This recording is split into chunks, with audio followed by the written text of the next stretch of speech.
So ayan, good morning sa inyo mga idol. Gusto nyo bang matuto ng buong full wiring connection ng ating mga motor? So ayan, may tatalakay tayo ngayon. Isang Honda Wave 100 full wiring connection. So ibig sabihin ng full, buong wiring ng ating motor sa Honda Wave ay ating tatalakayin ngayon. Gagawa natin ng wiring diagram. So ayan, kung di ka pa nakaka-subscribe, subscribe na mga idol, at para ma-hit mo pa yung aking mga video i-upload. So wala na intro. So let's go.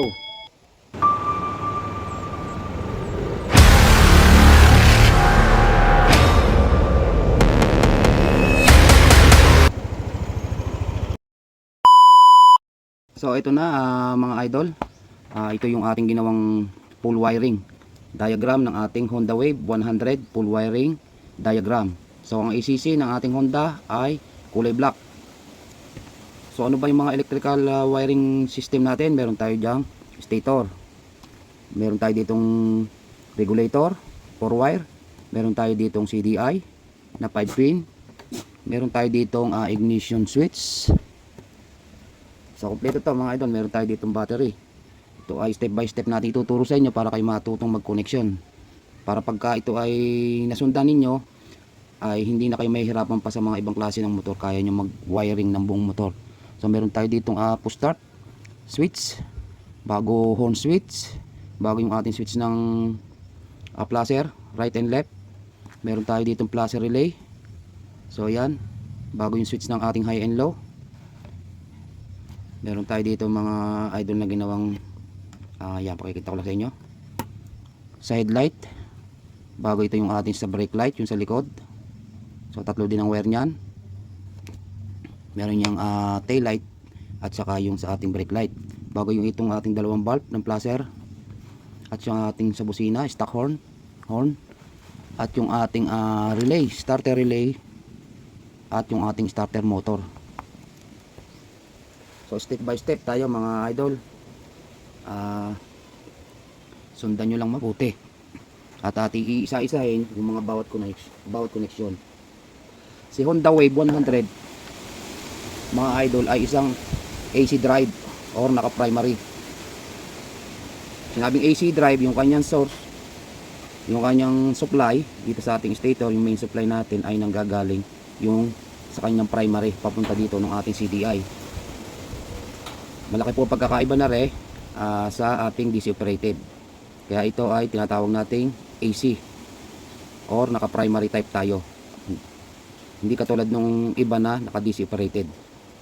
So sa mga convert, kung mahusay pa yung inyong charging system, nagko-convert din po tayo ng pang DC. So pinapalitan lang po natin doon mga idol ay nagpapalit tayo doon ng regulator. Pag tayo nag DC operated, regulator at saka CDI. So umpisa natin ang connection. Magbuhat dito sa ating main supply. Ang ating stator ay may kulay na yellow, light coil, white, charging, black red. Ito yung sa kanyang primary, at yung ating pulser, blue yellow. Yan. So yung ating ground ng ating stator mga idol ay yan ay nakapix na doon. Kaya pag tayo nagpo full wave na yun ang ating tinatanggal dyan, yung magnetic coil. So naka body ground na yung ating ground ng ating stator. So pagka kayo magko-connection, lagi kayo mag-uumpisa. So hindi higit pala lahat. So dito muna tayo mag-focus sa kanyang stator. So yung kanyang yellow light coil ay papunta ng ating regulator. Color coding, yellow ng ating regulator papunta ng ating yellow ng ating stator. Light coil yan. Bago yung ating white charging,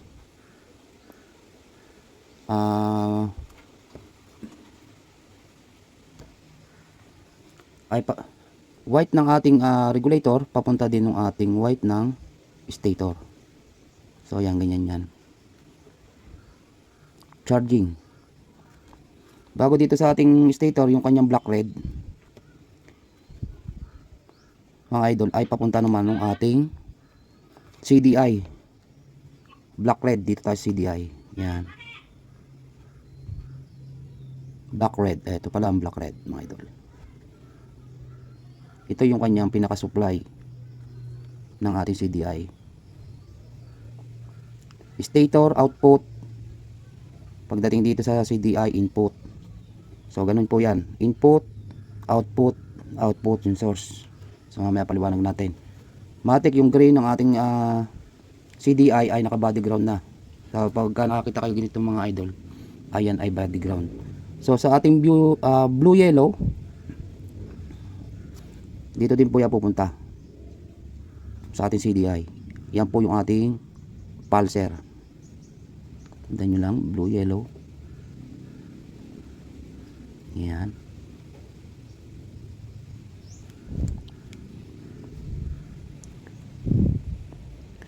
Bago dito sa ating pulser, mga idol,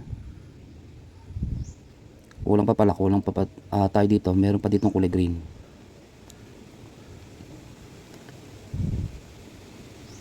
So papunta din yan dito, mga idol. Kulay green, yung pinaka ground ng ating tachometer. Yan, taguman niya mga idol, yan ay lumiba ng wire.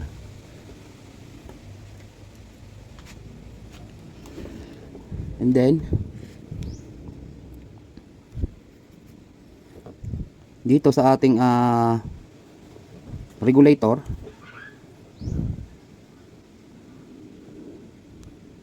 ay may natitira pang kulay ng red. Ito naman mga idol ay papunta ng ating, yan, liliban natin yung wire. Positive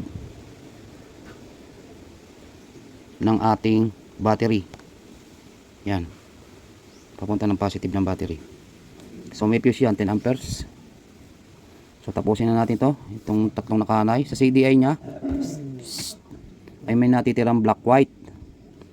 Yan naman mga idol, yung black white na yan ay papunta naman ng ating black white. Liban natin. Papunta po yan ng ating ignition switch o susian. So ito po yung black white, ito po yung pinaka kill switch. Pag tayo ay nag-off ng ating ignition switch, magdidikit na po itong ating green ground at saka itong black white. Kaya po namamatay yung ating motor. Kasi basta po nagkadikit yung ating green at saka yung black white, so dumidikit na po yun sa ating pinaka pulser, kaya yung ground nagkakadikit yun, kaya namamatay yung ating motor. So dito sa ating black yellow, dito naman ang punta niyan sa ating ignition coil. Ignition coil primary. Pag lumabas dito yan, input, output, high tension wire, secondary na ito. So ito yung ating tinotroubleshoot din, secondary coil. Ito po yung nagkaka-average ng 15,000 kilo ohms. So sa ibang araw tatalakayin natin yan. At may upload nga pala ako niyan mga idol, kung paano pagto-troubleshoot ng ating ignition coil. So dako naman tayo dito. Kompleto na ating stator, regulator, CDI. Ngayon dito sa ating susian, yung kulay red, diretso po yan ng positive ng battery. Yan yung may fuse. Yan, papasok yan dito sa susian. So naka ground yan, may ground yan. So meron tayong ilang wire sa ating ignition coil ng ating Honda Wave. Isa, yung ground, green, red, dalawa, black, white, tatlo, at saka yung ating black accessory, ACC. Dito na po lalabas yan. So yung red papunta dito, nanggaling ng ating battery. Source supply, galing ng ating regulator. Regulator na nag-charge. So 12 volts source. Papasukan itong ating susian. Pag naka-on tayo, lalabas naman dito sa black. At dito naman po ang punta ng ating black ng ating ignition switch sa ating letter B, flasher relay. Yan. Ngayon, makikita nyo sa inyong flasher relay, meron niyang BNL. Lalabas naman dito yan. Kasi blinker na yan pag lumabas na dito sa letter L. So, papasok naman yan dito sa common. Common ng ating switch ng ating right and left na flasher. So, dito meron tayong dalawang ilaw dito. Yan, naka-ground na rin yan. Basta nakakita kayo yan. Naka-body ground na yan. Meron niyang kulay na light blue at saka orange. So, yung kanyang orange. So, pag pinasukan ito ng common, galing ng ating ACC wire, kakaroon ng supply. Pag nag-right turn tayo, papunta yan dito mga idol sa light blue. So, yung dalawang wire lang yung ating flasher. Yung isa dyan, naka-ground na. Matic naka-ground. Bago itong isa ay dito sa orange. Yung ating left flasher. So, pag tayo nag-right and left, iilaw na yan. Kasi nga, meron na tayong pinasukan na nung ating source na 12 volts. So, ayan. Tapos na tayo dyan. Tapos, dito naman sa kanyang switch ng high and low. Dito po yung kukuha ng koneksyon. Kasi po yung ating Honda Wave ay pagka nagpaandar tayo ng motor, automatic yan po ay aandar na. Or gagana na yung kanyang tail light at saka yung ating headlight sa harap at sa likod. Sa harap, headlight, sa likod, tail light. At kukuha tayo dito sa koneksyon ng kanyang kulay yellow. So ito, yung yellow niya. Liban lang natin dito mga idol. So okay, malilito. Basta gumanyan, wala pong connection yan dito sa mga dinaanan. Ibig sabihin, lumiban yan. Papunta ng ating yellow ng ating switch ng ating headlight. Ngayon, papasukan na ito. Basta umandar yung motor, gagana na kagad ito. Yan, gagana na kagad yung ating headlight. So dito tayo sa headlight mga idol. Taas natin yung camera. So dito yung ating high, lagay natin sa blue. So tatlong wire lang naman yung ating bulb ng headlight. Ang isa dyan ay naka green na, negative. At yung white ay ilagay natin dito. So matik yan, basta umandar yung motor natin ng Honda Wave, iilaw na kagad yung ating headlight. So dito naman sa kanyang likod, sa brake light at saka yung kanyang tail light ay ayan yan. So itong kulay brown mga idol, ang connection yan ay dito.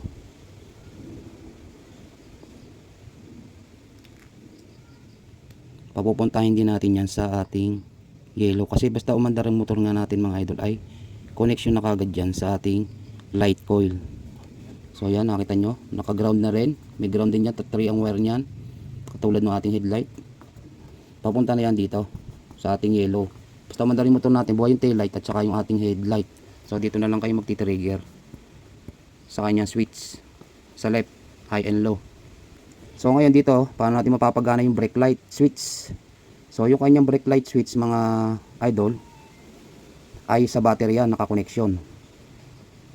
So itong kanyang green yellow, yan yung kanyang pinaka brake light.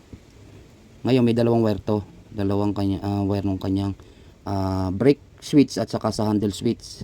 So may mga switch din yung maliit sa may handle switch nya. So saan ba pupunta yung connection nito?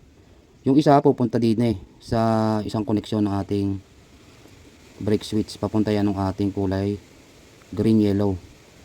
So para umilaw yan, kailangan natin supplyan ng ACC. So itong isang linya, dalawang wire lang naman yan, isang linya. Dito naman natin ikukuha sa, so liban lang natin mga idol wire sa kulay black ng ating accessories wire.